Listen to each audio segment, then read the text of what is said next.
Okay, hey everyone. This is Nick here. I'm just double checking. Let me get down to where I need to be to see the stream okay. It's always better for me to actually be able to see the same stream that you guys see, because that's a better way for me to answer questions. So I'm just going to get to that real quick. I do apologize. I know I'm running late too. I do apologize for that as well. To be honest, I almost forgot. Not that it wasn't important, and I kind of thought about this all day. But then I got home and I had a million other things to do. I just got overwhelmed. So I do apologize for that. But let me, for some reason, I'm just not able to get to this. Well, that's okay. My name is Nick. This is Board Game Brawl, and this is a live Q&A. You can ask any question that you like, and I will answer every question I can within the time frame in the order they were asked. So if you ask questions ahead of time, I will get to those first. I do have to apologize ahead of time if you see me duck off camera a bit during this. It's because I have a cold and I'm trying to keep it as not as disgusting as possible for you guys. It's really laid me out the last couple of days. That's why my output hasn't been as much as I'd wanted it to be. And in fact, I'm trying to do 2 videos tonight. One of them I have to do tonight. It's my board game blender segment for next week, so I got to stay up and do it. It's going to be kind of funny, I think. I'm nervous about it because there was a fantastic. I'm still trying to get to my video, by the way. There was really a fantastic show of support for my first board game blender segment. I was really happy with how that came out. And I want to keep up that good standard of quality. So hopefully that will be the case. This week's segment, I think he already announced it, so it's not a big deal. It's going to be tiny games. So that'll be pretty funny. Sorry, guys. I know this is aggravating. I'm just trying to find this. I'll get to your questions in just 1 minute. But how are you? How is life? Discuss amongst yourselves. Here we go. Sorry, it's just much easier for me to look at the feed this way. All right, here we go.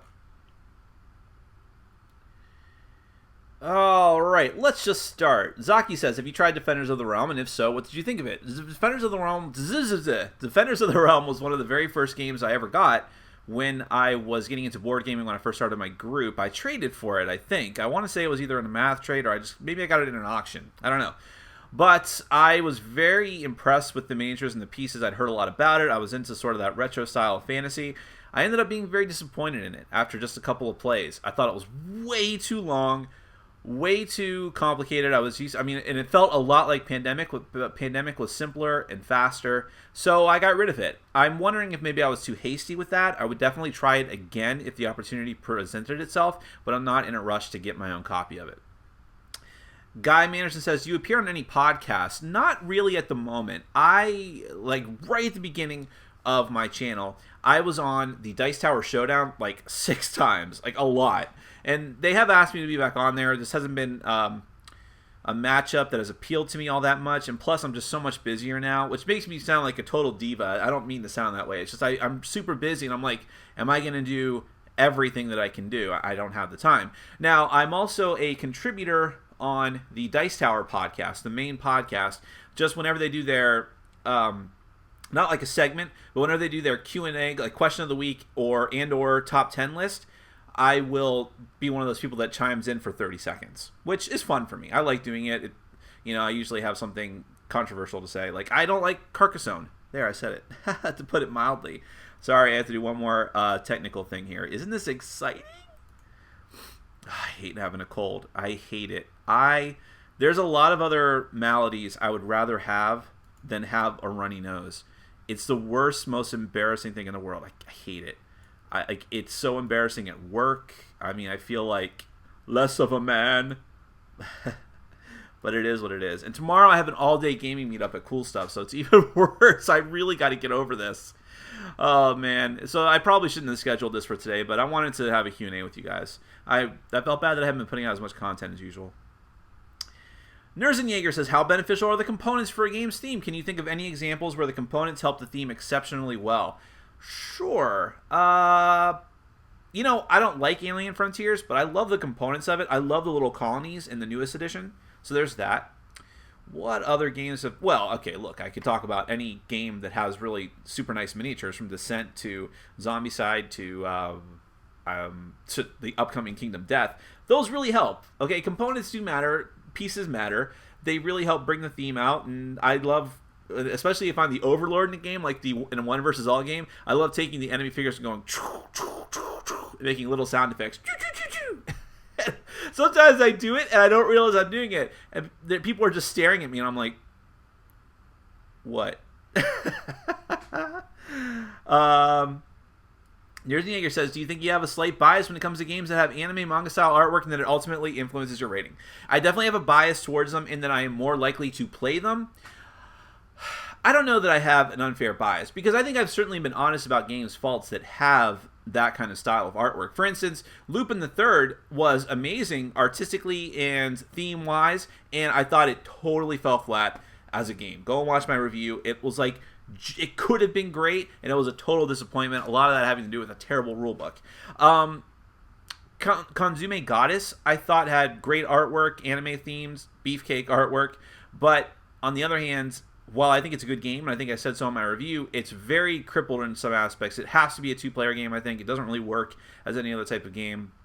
The team thing is completely busted. I don't know. I think I can be honest. I mean, the reason I like Tanto Cuore so much is because it is Dominion. It's Dominion with what I think is a better, lightly pasted on theme. The cards look better, and there's some more interesting twerks to it. But if tweaks to it, not twerks. There's no twerking in that game. But that theme just really helps push it over the edge. But if an anime-themed game is terrible, it's just terrible. I see a lot of Kickstarter projects that use anime as a style artwork as a crutch, and they look awful. I would never play them. But that's a valid question, Nerds and Jaeger. I'm glad you asked it. Sean Warner says, in regards to your non-gaming related content, have you considered something faith-based? Surely I'm not the only one interested in exploring the Catholic faith with Father William Mojito.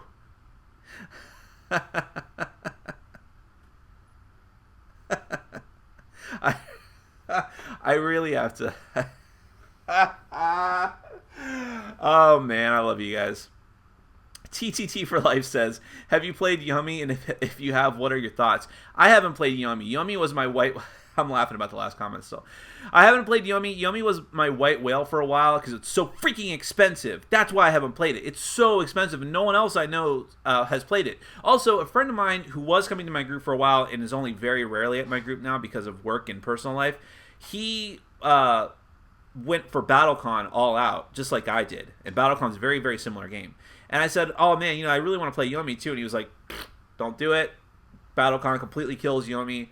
There's like nothing that Yummy does that BattleCon doesn't do better. And it's really just poker is what Yummy is.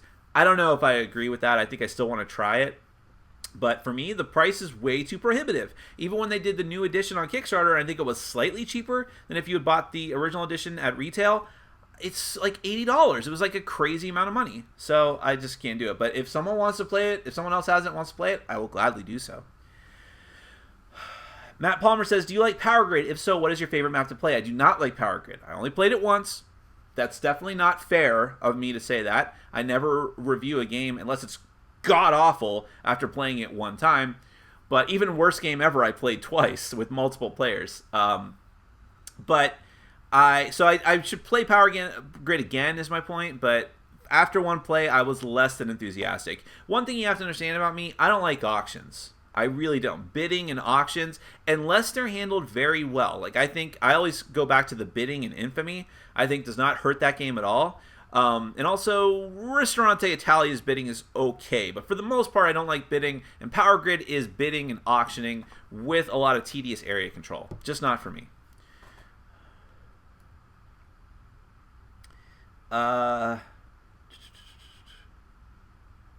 Sorry. It's tough to scroll through these questions. I wish I had a better system. Brian Lucas says, do you feel Flux has gone the way of Munchkin in so much as the hobby gamers look down on it, or do you think it holds a place in the hearts and minds of gamers? When I was first getting into this hobby and I butterflied around to, that's a word, yeah, that's a phrase I just made up. I butterflied around to a few different groups. There were still some groups that were playing Flux. At the same time, they were playing games like Power Grid. And I had my copy of Flux too, and I remember back when I was playing Dungeons and Dragons, one friend of my group who was an old school gamer, like one of his favorite games was Cosmic Encounter circa the 80s. He had a copy of Flux, like the original copy of Flux, and we played it sometimes, and I had some fun with it. But yeah, it really, really wore out quick for me. I remember we played a game of Martian Flux. It lasted for like an hour. I'm like, are you freaking kidding me? Seriously? We're going to keep doing this? And it just felt like a chore to me. And yeah, I feel like gamers are sort of turning on that game. I definitely see that. No one in my group plays it or suggests it, or any of the groups that I go to now. And I think even Munchkin still has a very big following. I don't really see that for Flux, but maybe I'm wrong. Pad 92011 says, you don't like Carcassonne? Why? It's incredibly dry. I feel like I'm not doing anything significant. I feel like the scoring rules are needlessly obtuse. I mean, yeah, I've played a million other more complicated games, but I feel for that game, it's just, I don't know. It's just dumb. I've played 2 different versions. I played the normal Carcassonne. I played Hunters and Gatherers. And I was, in both situations, I was the only person that didn't like it. And this isn't groupthink. I'm probably in the drastic minority of people that don't like that game. But you will never convince me to play it again willingly. Vox28 says, Robots on the Line is a Kickstarter game that's finally ready to ship. Any experience, opinion on that game? I have never even heard of that game. There was a robot-themed game that's been in limbo for a long time that's finally shipping, hopefully this month or next month. 404 Law Not Found. I don't even know why I backed it. It's, in hindsight, it's one of my regretted Kickstarter. It might be amazing. I haven't played it yet, but in hindsight, I shouldn't have. It's probably dumb. Zaki says, thoughts on Blood Rage, and why am I here? It's 3 a.m. at the moment. I can't help you there, buddy. You're here. You know why you're here? Because I am awesome. Even sick me that is about to go wipe his nose is pretty awesome. As to your other question, Blood Rage looks pretty cool to me. I like Eric Lang a lot. I've only played one game from Eric Lang that I ended up not liking, and that was Trains and Stations. And even that was okay. It wasn't like a terrible game by any stretch of the imagination. It just turned out to be very, very mediocre in the end after several plays. I did a review of it. I would not recommend watching it because I just told you the sum total of it. But the thing about Blood Rage is that people have told me that it's essentially very, very similar to his other Viking game, Midgard, which I'm probably going to be picking up soon just because I want to try it ahead of time. But just with pimped out miniatures that are kind of unnecessary to the gameplay. Which might be true. I mean, that's Cool Mini-or-Not's whole thing, right? Is unnecessarily complicated and expensive miniatures. But still, it looks really cool. I like the artwork. I like the style. Eric Lang is a really solid designer in my book, so I'm willing to give it a shot. I don't know if I'm going to back it or not just because of financial situations, but man, I wish Cool Mini-or-Not sent review copies out to people other than Tom Vassell. It just doesn't happen. Maybe what's his face from Watch It Play gets them sent to him. Dustin Schwartz says, who would you name as your favorite designer? Well, I just said Eric Lang is definitely up there. Antoine Bauza. I don't know that I have a favorite quite yet. Like, I could say the guy from Seasons because Seasons is my current favorite game, but he hasn't really done anything else. It's been that. Well, he did Lords of Zidit, and that's a really good game, but it's not like blowing my mind up great. But Eric Lang and Antoine Bauza have a good track record of making several games that I really enjoy. So they are definitely in the top 5 at the very least. So those would be the first ones that pop into my head. Oliver Koenig says, were you ever contacted by any of the guys whose comments you used on your top 100, maybe to remove them? No. I was kind of surprised by that because as big as our community is getting, it's still it's still a very small community in a lot of ways, and the people most likely to watch a top 100 board games video would be people who would actually make a comment on Board Game Geek. But then again, those people are less likely to watch my videos because we have such divergent tastes. So I was kind of expecting that they would. I was kind of expecting that they wouldn't. I don't know, but I'm not removing them. You put them in the public domain. They're in a public space. Anyone can see them on the website. It's your problem. You should have made them private. I'm sure that won't hold up in court. TTT for Life says, your favorite 2-player games? Ooh, Summoner Wars is really good. I'm getting back into Magic a little bit, not in a collectible way, but I still love my dual decks. That's why I reviewed Elspeth versus Kiora. So Magic's still really solid. What else works really well? Star Realms, although that's kind of, the luster's coming off of that a bit. The DC Deck Builder, Batman versus Joker is a good 2-player game. Or DC Deck Builder on its own. They're essentially the same thing. I'm looking other 2-player games. Space Hulk,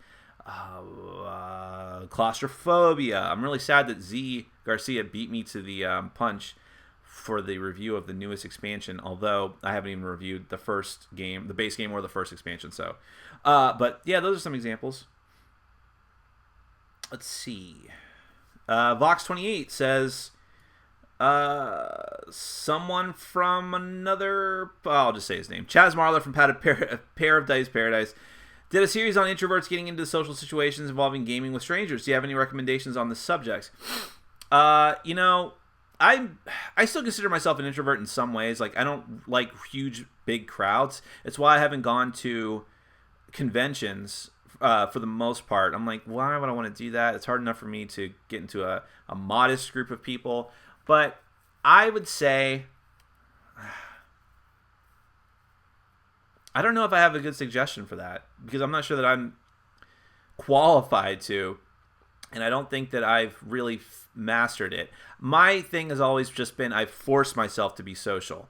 I was tired of just sitting at home alone playing video games, and especially when I broke up with my ex, and that's when I started getting into board gaming in a hardcore way, was like, I can't do this. I can't sit here and try to get every single achievement in Arkham City and not go insane and just be alone with my dog. As much as I love my dog, I have to do something, and that's what forced me to come out of my shell and be more and more social. Although that was the culmination of a lot of years of me doing that same thing, tricking my mind into making myself be more social, being more outgoing, dating more, things like that. So I think that it's just baby steps and working your way up, but I don't have anything more technical than that. Sorry. TTT for Life says, have you heard or even seen the Dragon Ball Z TCG, and would you bother in checking it out since you like anime? I have heard of it for sure. I mean, I think that I got like a bunch of promo cards for it because I used to be a subscriber to the American Shonen Jump, which doesn't even exist anymore. I think it's online. But I was never interested in it. By the time that really came around and I think got big, I was out of TCGs. I was out of Magic, I was out of Yu-Gi-Oh!, all of those different ones, and I was just like kind of done with the whole thing. And plus, that really seemed like a cash grab to me. There was a lot of TCGs that popped up in the late 90s, early 2000s that were just cash grabs for Magic and Yu-Gi-Oh! That was my feeling on it anyways. We're caught up on questions. I figured there wouldn't be too many people watching on a Friday night, but I wanted to do it on a different day. I wanted to get in touch with you guys and make some content since I've been kind of slowing down lately. Let's see. Well, in the meantime, let's see. What else can we talk about and just get some discussion started? Excuse me for a moment. All right, pardon me. Well, so I mentioned I have a big board gaming meetup tomorrow, and I did mention that my content was a bit slowing down. So part of the remedy for that is that I'm going to be trying to play as many games as I can tomorrow, and then trying to play hopefully those same games again on Sunday, hopefully multiple times for each one, so that I can have enough content to get some reviews out. A few of the games that I'm thinking about, I don't know if I showed these on the last Q&A that I did. I don't know how much time has passed, but I have March of the Ants, which seems really interesting, a Euro-style game sent to me from the publisher. Baseball Highlights. I played this once already. I have to play it again. I might try to play it with more players, although it really seems like a two-player game. Let's see. We have Royals. We will never be Royals, but this game seems pretty interesting. I got this from Board Game Bliss. I think they have it in stock right now. I'm probably not going to play this anytime soon, but I mentioned this in my Board Game Bliss What's New. My friend lent me Keyflower. I do have to get to another play of it at some point, and I'd like to review it. It's not a very, it's a popular game, but it's not a very hot game, so it's not going to do much for my channel, but I think it would be interesting to review because I don't review enough heavy Euros. And it is a heavy, dry Euro. That doesn't mean I don't like it, though. What else we got? Let's see. Most of this, I'm just reiterating stuff I said last night in my Board Game Bliss What's New, which I flubbed, by the way, which I didn't notice, which is what happens when you review and edit and upload a video at 3 a.m. and you're falling asleep at the keyboard.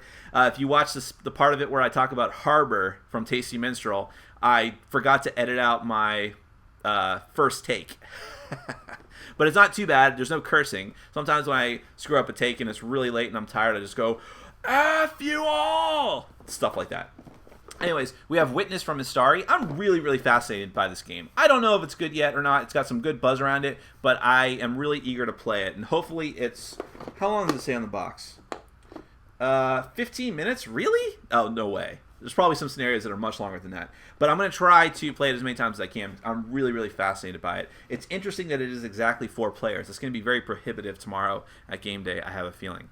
I just ordered, so it's probably going to be a while before I get it because it's coming from Canada. But Room 25 Season 2. This is just base Room 25. But once I get Season 2, oh man, I haven't played this game in a long time. And I had some bad experiences with it when I still played it, and I should review it at some point. The base game and then the expansion. But I am eager to try it again because one of the things I didn't like about it was that players didn't feel distinct. The game started to feel samey, and I think the expansion is going to fix a lot of that. What else is worth mentioning? I've got a lot of stuff. I have the new edition of St. Petersburg I'm looking to get played. There's still some, believe it or not, I have more games from Taiwan I never got to. So I'll have to get to those at some point. I got a dig and dent copy of Panamax. Maybe I should play that at some point. I don't know. I'm not really... I have a list of games I have to focus on for tomorrow. So this is a slow month for me, though. I don't have any like huge hit games, I think. These are all gamerly games that have some excitement and are kind of critically acclaimed. And I think people like us, people like me and people like you that would watch one of my Q&As are into these sort of games, but they're not going to bring in droves of people. So that's unfortunate. This will be a slow month for my channel, but that's okay. We've got we've had a lot of growth, and I say we because this is a communal effort, and I want to thank all of you guys for making me as popular as I have been in any small way. But I mean, look, we're over 8,000 subscribers, which is amazing. We'll probably get to 9,000 by the end of, or maybe the middle of April, something like that. It's not going to be too much longer. Maybe by the end of this month if we do well. Which is great, and so we'll be to 10,000 subscribers before the summer, which is amazing. I mean, think about that. I like, I'm not like trying to say anything like competitive or like in your face or anything, but if you think about Joel Edie and Drive Thru Review have like over 11,000. They're between 11 and 12,000, I think. Same thing with Undead Viking. They've been doing it for a long time, and they're very well regarded, and I, in the last like less than 2 years, I'm up to over 8,000 subscribers. I don't know if I'm going to hit a wall and it's just going to drastically slow down, but I'm willing to ride this wave as far as I can go, and I'm going to try to pick up as much content as I can, keep it going, do some interesting new segments, and hopefully break through and hit a wider audience. I think that'd be fantastic. What do you think? All right, I've let some questions pile up, so let's get back to it. Back to Dustin Schwartz. Do you play Star Realms in the app? If so, what's your handle? I'll send you a challenge. Dustin, you've contacted me at the wrong time. I was beta tester for Star Realms and played it a lot, but I'm going to have to sneeze. Hold on.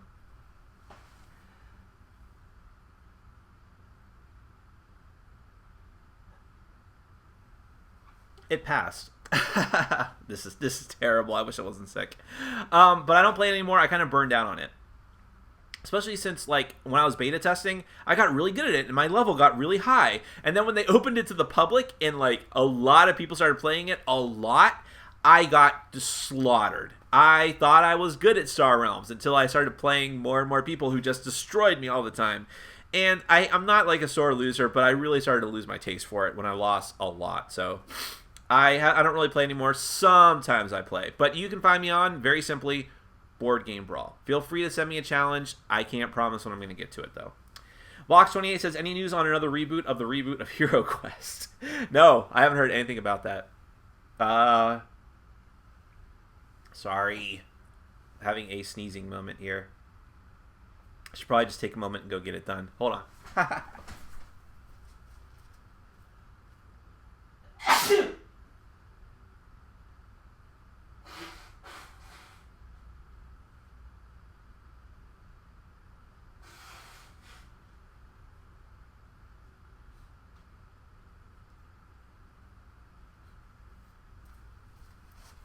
See, that's dedication, folks. The show must go on. So, no, I don't know anything about Hero Quest. Back where we were started. Chris Giddings says, any more top 10 lists coming? Yes. Yes. I'm sorry. I'm so behind on that. I'm promising that this weekend, come hell or high water, I was going to do it tonight, but because I got sick, I don't know. My optional variants top 10 anime list will come out. But as far as board games, I'm going to make sure I get another one out next week. Quite possibly top 10 deck builders 2015 edition or a brand new one. Either way, but there will be another board game related one soon. Trust me, I'm sorry that it's taken so long. Especially since I want to boost up the ratings for the channel for this month. TT for Life says, what is the last thing you backed on Kickstarter? Well, as far as like successfully backed, meaning that it's completed and done, that would be Epic PvP. And, well, yeah, Epic PvP, and then right maybe the same day or the day before that, or maybe the day after, was... No, it was 3 things in the same week. That's right. I had a run of Kickstarter projects all around the same time. Epic PvP from Fun to 11 and AEG, which was like a Smash Up fantasy. I hope it's better than Smash Up. I backed a non-board game related project. It was video game art of like really stylistic, cool looking art of the bosses from famous games like Metroid. Look it up. It's really cool. Then I backed Conan. That happened a few weeks ago. And then, God, I hate having a cold. And what was it the same week? Oh, Among the Stars Revival. I'm hoping that they send me a copy of Among the Stars Revival anyways, but I didn't want to risk it. So if I get an extra copy, I'll give it away. Let's see.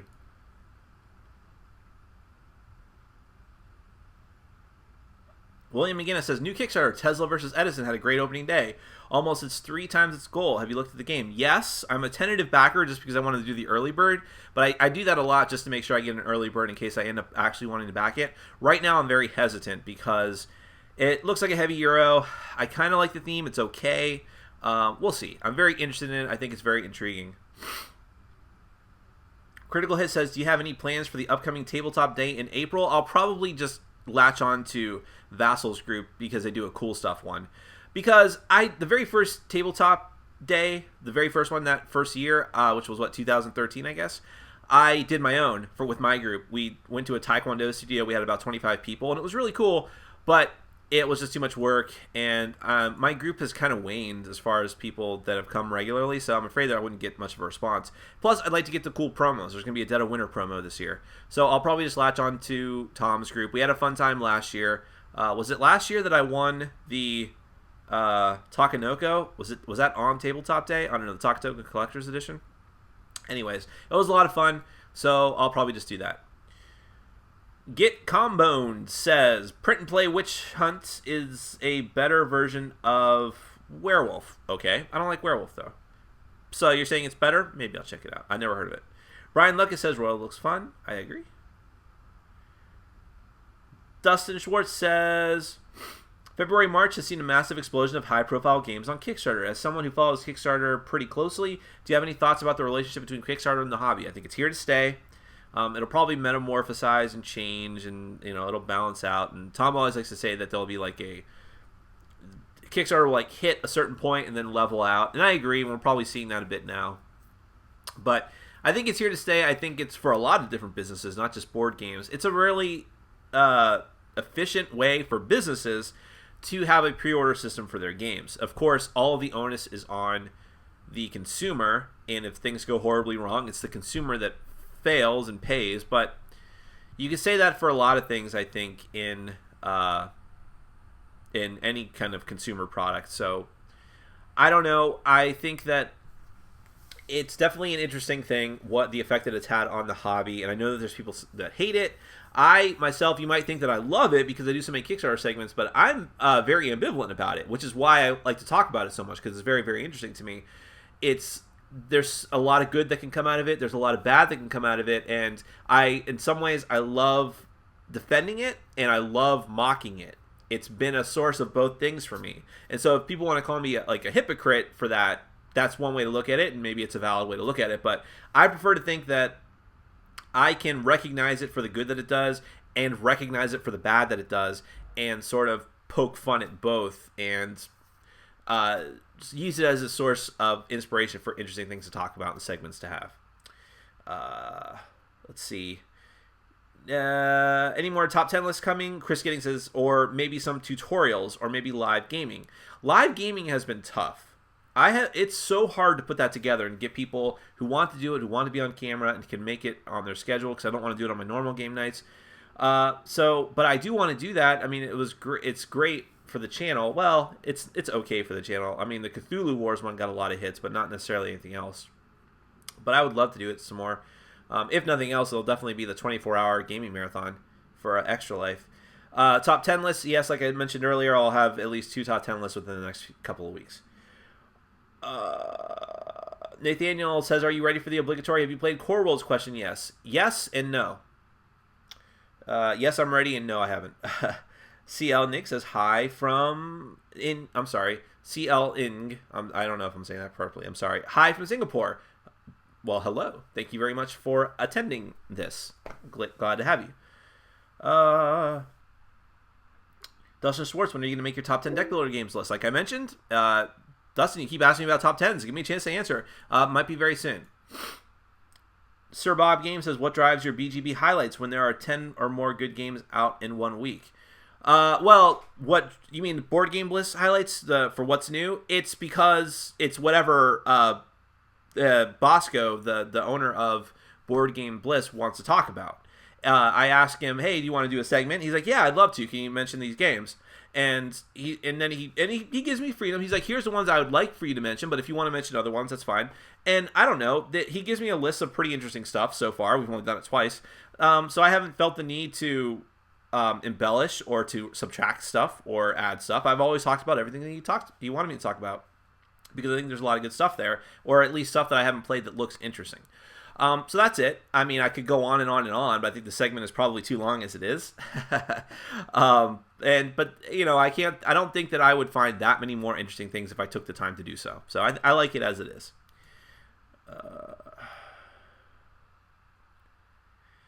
Saw says, how do you manage your games? Do you buy and sell or keep? I buy, I sell, and I trade. I'm starting to trade less and less because it's a big pain. There's a math trade going on right now, and I'm still on the fence as to whether I'm going to take part in it. But the cutoff date for submitting is coming soon, because it is such a pain to ship all those games and expensive. And I need to make sure that I get stuff I actually really want. We'll see. Hold on.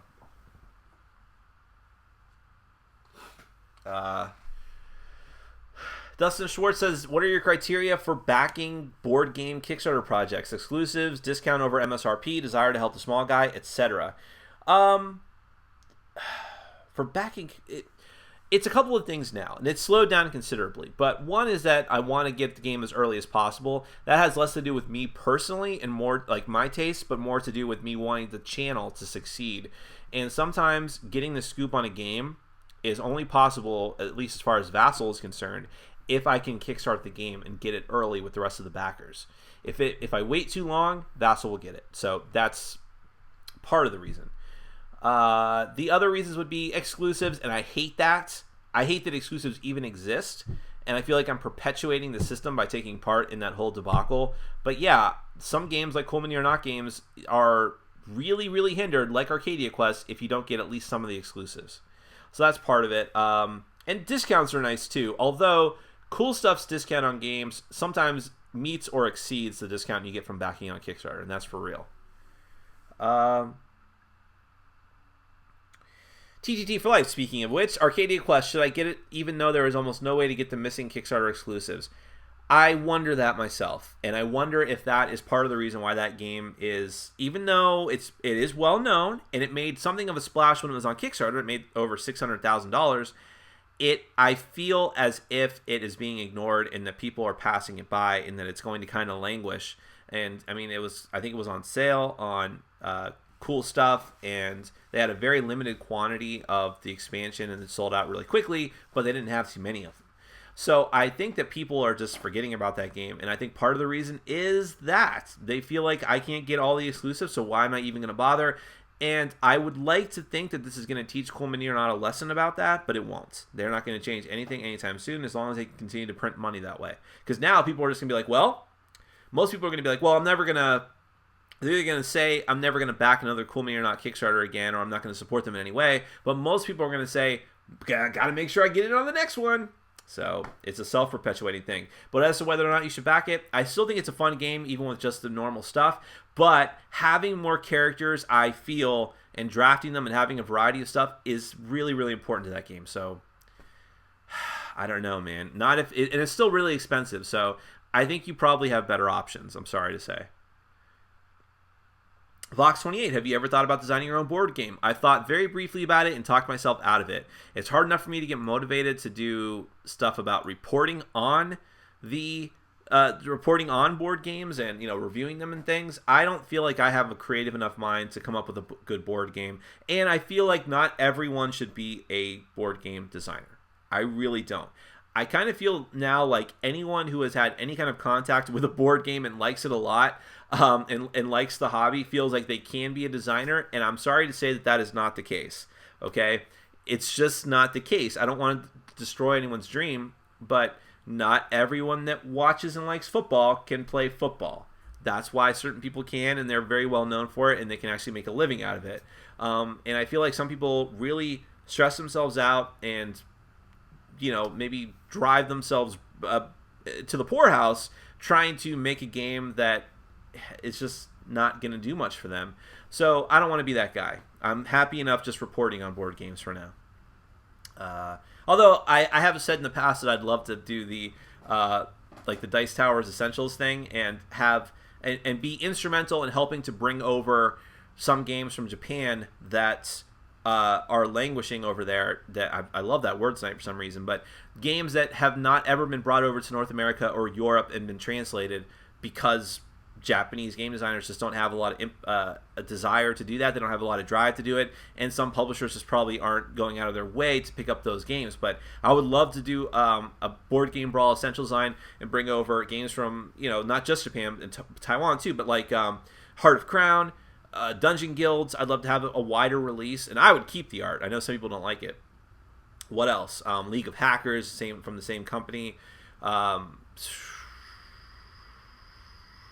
Some of the other games from ArcLight, like Dynamite Nurse and Kunitori, that are behind me. Do you know of any board or card games for Cowboy Bebop or Macross 7? Cowboy Bebop, no. But Macross 7, I'm confused as to what Macross 7 is in particular. But there is a Robotech board game. Robotech was an American version of 3 different anime series from Japan. Macross, Molspita, and was it Genesis Climber, something like that? But or maybe it's Molspita Genesis Climber. Anyways, it was 3 different series, and that Robotech was like a hybrid of those 3 shows. And so, was it Ninja Division made a miniatures style board game out of that? I have heard very, very mixed things about it. I've heard that the miniatures are ridiculously tough to put together, and the gameplay is just okay, so it's not really worth it. So, I don't know. But once the miniatures are put together, they look pretty awesome. TTT for Life, a board game that is as close to an RPG as possible, but is playable from 2 to 3 hours. I hate to say it, but Descent, really. Descent feels like D&D in a box. You can have adventures. Maybe you can even do some role-playing if you want. I don't think it would be that difficult to inject it. Or maybe Tragedy Looper if you want to go in the other direction. I don't know. But yeah, okay. Zaki says Shadows of Brimstone. That's another good example. Oh, Sir Bob says, to clarify an earlier question, what about your board game breakfast highlights? Maybe that's what he meant. I'm sorry. When there are a ton of releases in one week, how do you pick and choose what to highlight? It's a couple of different criteria. One is just, does it interest me? One way or the other. Does it look like a game that I think looks awesome, or does it look like a game that I think is terrible? Well, I'm not going to talk. There's tons of terrible games on Kickstarter, but is it a game that looks like it's gaining some steam and gaining popularity that I think looks terrible? I'm going to talk about it. This is a game that I think just looks amazingly awesome, whether it's popular or not. I'm going to talk about it. If I just think it has an interesting mechanic or backstory, I will talk about it. I'll talk about the projects that I have done previews for, because it's just like a courtesy that I give to people. And some people don't like that, and they've called me out for it, but I've never hidden that. In fact, I was giving disclaimers about that in my board game breakfast before I just stopped and said, who cares? This isn't something I need to disclaim. I can talk about whatever I want, because I'm not giving my opinion of it still. I'm just mentioning them. So those are my criteria. It's not any more difficult than that. Critical Hit says, how many games do you think you have in your collection? Well, Board Game Geek has a number that's over like 500. Like I have the Golden Board Game Collector Award, but that counts expansions. And when I say expansions, that means every expansion, including promo cards. So that number can't be trusted. But I definitely have like over 200 at this point. Matt Palmer says, would you be interested in doing more live play of the End of the World RPGs when they come out? Yeah, I'd love to. I'd love to do every one of them, actually. And I think by the time I get to the 4th or 5th one, I'd be really good at running the system. I might even like to be a player the next time. They all seem pretty interesting to me.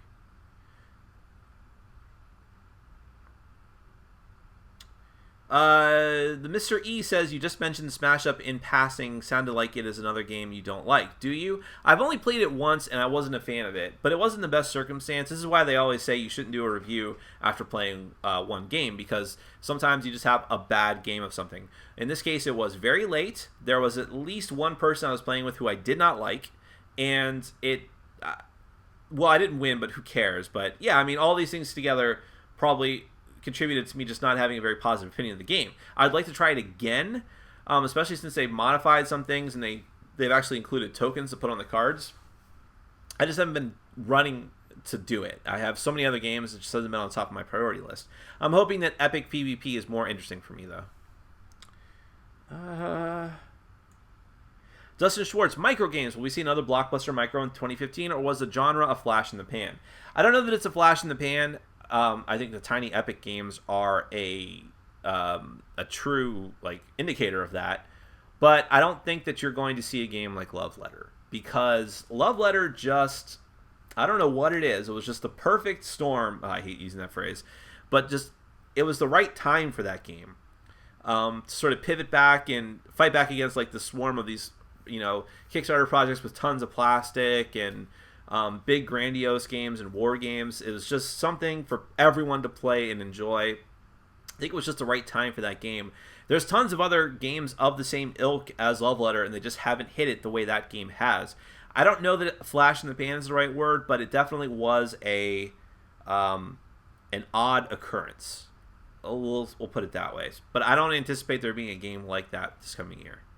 By the way, the tiny epic games, even though I kind of liked Defenders, I liked it. I liked it, but I have noticed there being a lot of blowback against that series of games, and people who have finally got it and have played it a lot being like, oh boy, we kind of just bought into the hype on this one.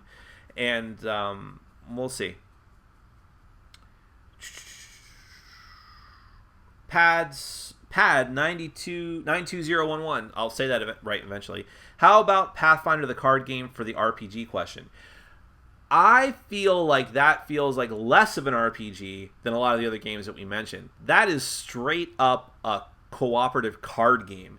Anytime I played Pathfinder Adventure card game, I like it. Still a great game. I still have it. But I never felt like I was playing an RPG. I never felt connected to the storyline of the universe. Sadly.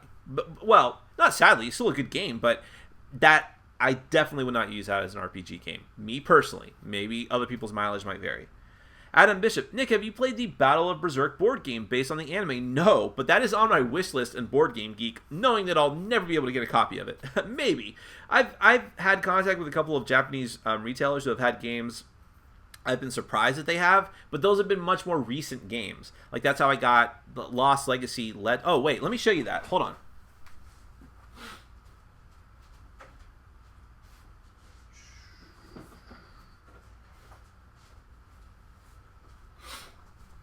Sorry, I'm totally derailing from your question, but check this out. Lost Legacy Legend. This is a set of how many?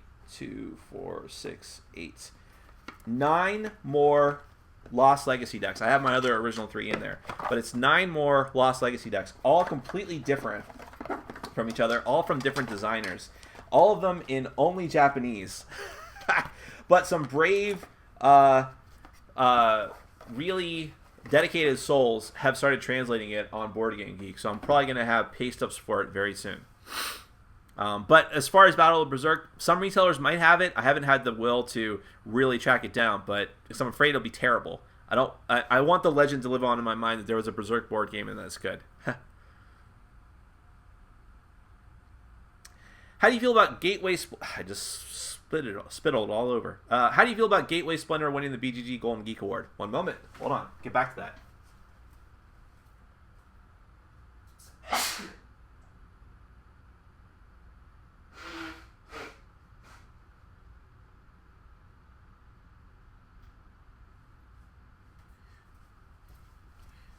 Oh boy, this is not my finest moment.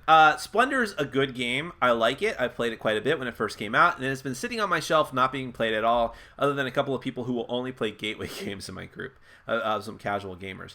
I think it's a good game. Look, here's what I said, and I made this comment, although I could have gone into more depth, on the Board Game Breakfast video in the comment section. The reason that it won was because, I don't know if, most of you probably never bothered to vote in the Board Game Geek voting pool, okay, that decided this. The way that voting system worked is that every category had like multiple nominees, right? When I say multiple, I mean like at least 10, I think, for every category. Some categories had less nominees just because they were not very popular categories, right? But like Game of the Year had like 16 nominees. I think it was a lot. And the way it worked is that you ranked them. So the game that you liked the most, that you played of them, or you could just rank them even if you didn't play them, who cared? No one was judging you. You could put that at number 1. And then you just go down and say, well, okay, I thought Dead of Winter was the best game of the year. So that was my number 1. But then maybe Imperial Settlers is like number 2, or whatever it is. I don't even remember how I voted them, right? And then you could just keep going down the list. So for me, I played a lot of the games in a lot of these categories because I'm a reviewer, right? That's what happens.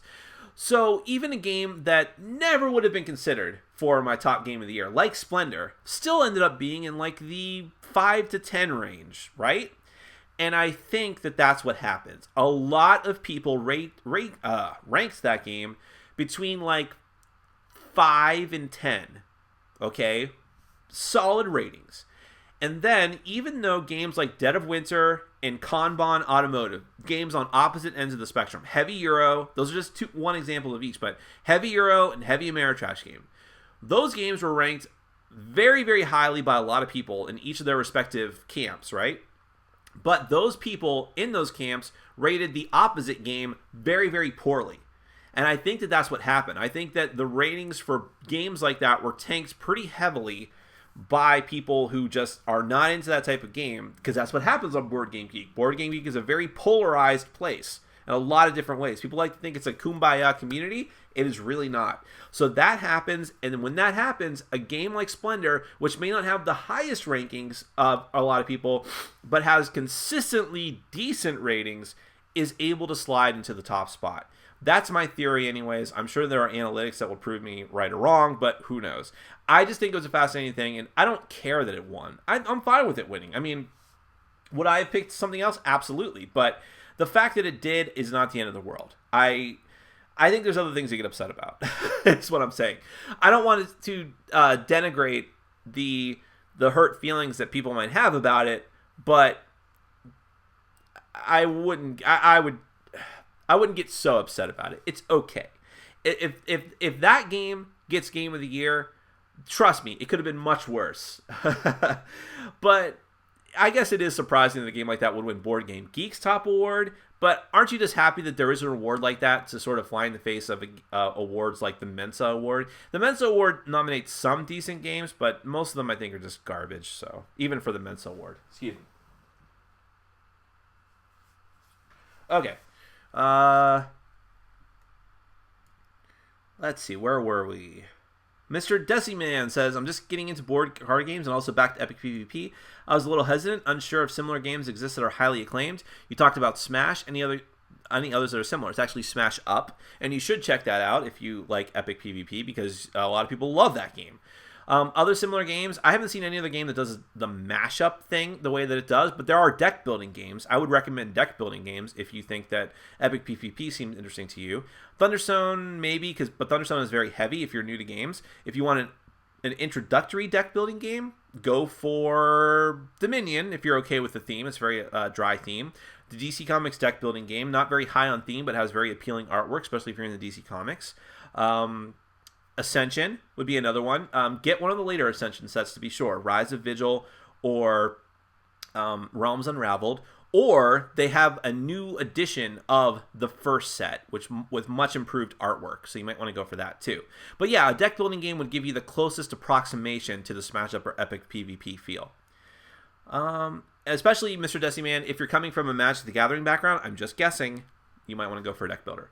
Cameroon Pomerang says, I just picked up and was playing Mansions of Madness with some friends this week. Love the game. Were there any expansions you'd recommend over others? I've never gotten the expansions for that game. One of the reasons I haven't reviewed Mansions of Madness is because I don't get a chance to play it as much. I've played it 3 times, but I've played a couple of the same scenarios over and over again, and I've been as both the keeper and is it the keeper? I think so. And as one of the players, the investigators. So I haven't played it enough to justify getting expansions for it or to review it. So I can't help you there. Sorry. Zaki, which game surprised you the most? Like a game you thought would be bad but was actually very good? Whenever that happens, it's usually with heavy Euro games, and I'm like, wow, I kind of enjoyed this game. Like Trajan. Trajan is super dry. No theme to that game whatsoever, but I enjoyed it. Keyflower would be an example of that. I've only played that once though. The jury's still kind of out. Let's see. 5 Tribes. I kind of bought 5 Tribes just because it was a very popular game and I wanted to review it. And it was Days of Wonder. But I ended up really liking it, even though it's also very dry. So games like that are usually what surprised me the most. Sir Bob laughs at me sneezing. I would too. Damien Guadar says Eldritch. Oh my god. No, Eldritch or Arkham Horror. Eldritch by a mile. Arkham, I've only played it a couple times. I was very disappointed in it. I would go with Eldritch. Dustin Schwartz.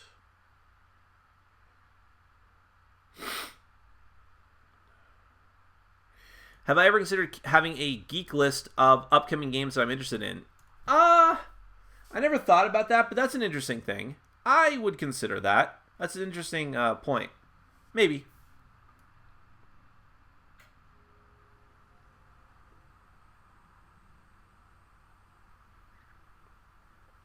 Sorry, I'm suppressing a sneeze and reading a question. Critical Hit says, the game shop I go to in Tokyo used to only stock games in their original languages, but recently more of these are being printed in Japanese. A good sign that the hobby is growing. That is a good sign. Excuse me for another second. All right, well, I keep catching up to questions, and we are getting near the end, so I might end it a little bit early, given the fact that I'm not feeling too well as well, which I hate to do that. All right. Now, I'll let it go the full length, just to talk about a few other things that are coming up. So I have optional variants coming up, hopefully. I just don't think I have it in me tonight. I'm going to put all the rest of my energy into doing my board game blender segment, which, even though it's only 4 minutes, is still a lot of work in editing. I'm having a friend Photoshop a couple of pictures for me. You'll see. And what else is on the horizon? Reviews I really want to get out. I have a game called Mining Maniac. Summoner Wars Alliances, I would like to finally get some plays up. That's so hard to do, though, because it's only 2 players. But hopefully tomorrow I'll have some quiet time set aside with just one other person that needs a game to play, and we'll be able to play that. Witness, Room 25 Season 2 will be coming up. Royals. Let's see. What else is on my grand shelf of things? There's a game called CV I really want to play and get to. I'd like to play Castle Ravenloft again now that I got another copy again of it and see if I like it more this time, to see if I might pick up Temple of Elemental Evil. Sir Bob Game says, what game out now could help grow the hobby? I'm so bad at judging that. I feel like Origin was such a good game that got completely ignored and is just dying, even though it was a great gateway game. I feel like... Oh, Medieval Academy. Medieval Academy could be a fantastic gateway game. I really hope that game, when it gets re-released in North America this year, gets a good following. It deserves it. Jeff Ryan, what Kickstarter are you most looking forward to the most? Oh, I said that out of order, sorry. I'm sick. Leave me alone. I have not been keeping up with Kickstarters that are, like, soon to be released. I really only find out about them when they're about to be released. Look, I get emails from people saying, would you talk about them Kickstarter starting soon? But sometimes they just come out of the woodwork and I don't know about them. I'm not that ubiquitous to the hobby yet as far as Kickstarter goes. I've been waiting for the consequential Kickstarter from Asmodee Games. I feel like that's vaporware at this point.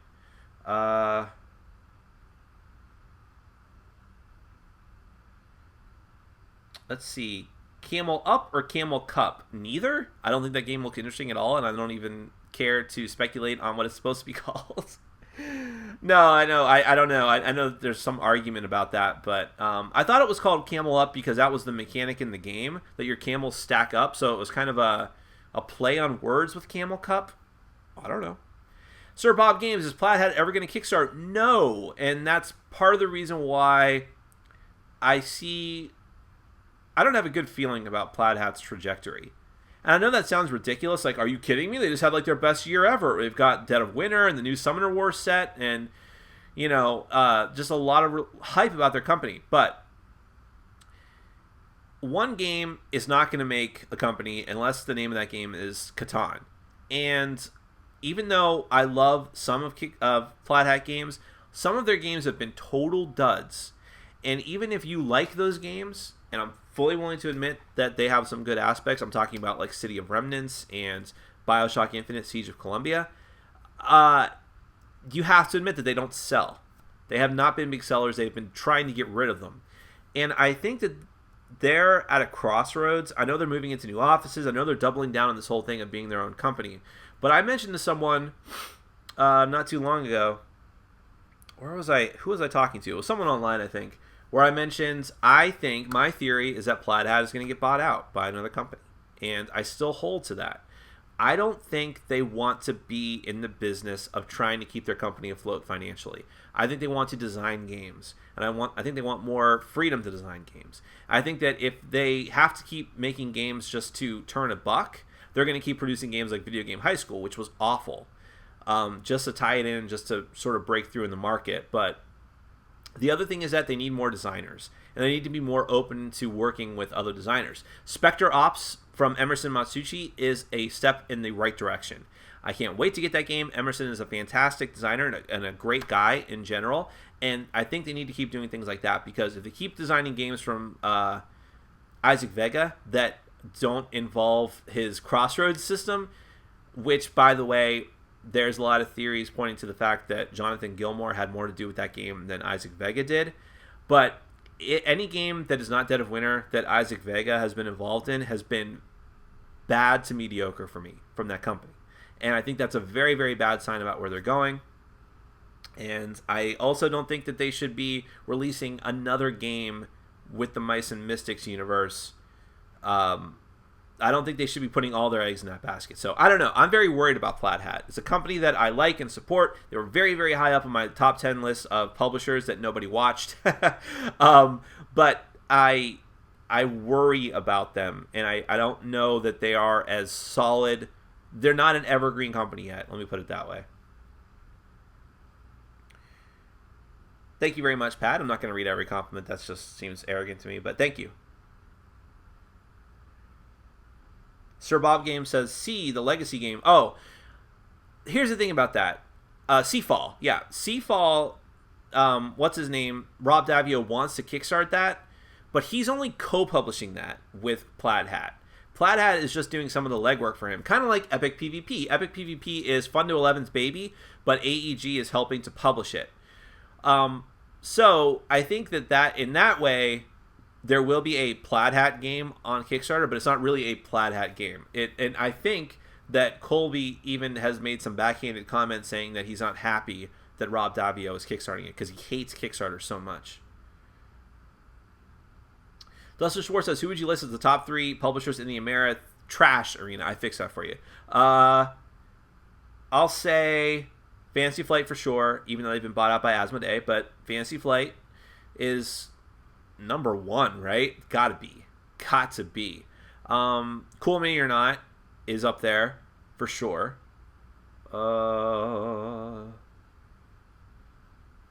Soda Pop Miniatures, but they've really only done one game of note. Super Dungeon Explorer.